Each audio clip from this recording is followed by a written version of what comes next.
Hi everybody, it's Monday, August 8th, and we are in a field that has oats in it.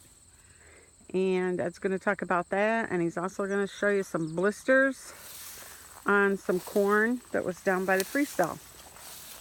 That right there is the blister stage. If you feel them, they're kind of real pointy as you rub your hand up on them, and that's the beginning of the making of the ear after the silk. You can see some of the silk could turn brown, and there's the husk. The next stage we'll talk about in the cornfield will be in the dough and milk, and then the mature stages coming up.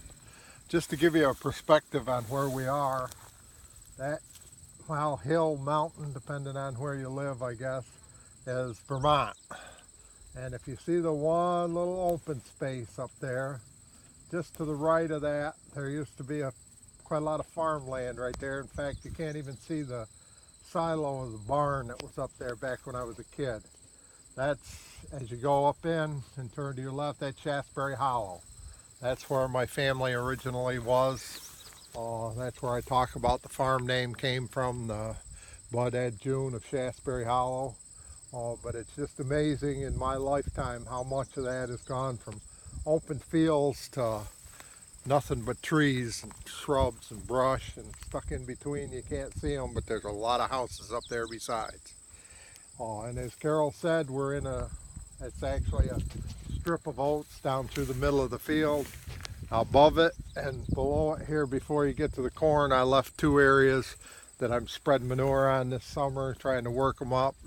And hopefully I'm hoping on this top part to get some winter wheat in this year, to have it early in the year. Winter wheat you actually harvest in the spring, early summer, but I'll use it mainly for a cow feed, so I'm not looking to harvest it as grain. And then here we are in the oats. These are the oats. I use oats as a cover crop. I will not combine them and turn them into grain. I seeded this field down. I looked at the grass seed in it. There's some clover coming and some of the other things that I put in, timothy and brome grasses. But just like the other field oats I had, these aren't really, there's too many weeds, grass seeds not coming, where I don't think we had rains at the right time.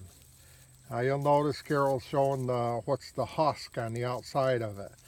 These will slowly turn to like a yellowish golden color.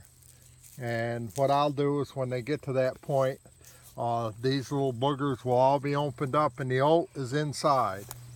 And I'll mow them, and those oats will actually fall out onto the ground. And hopefully old timers always used to like to get their straw rained on, and then it will turn to a real nice rich golden color. And I'll bale that up, and that'll be my straw for this winter. I did bale up the other field that I had. I cut it early because there was just so many weeds in it.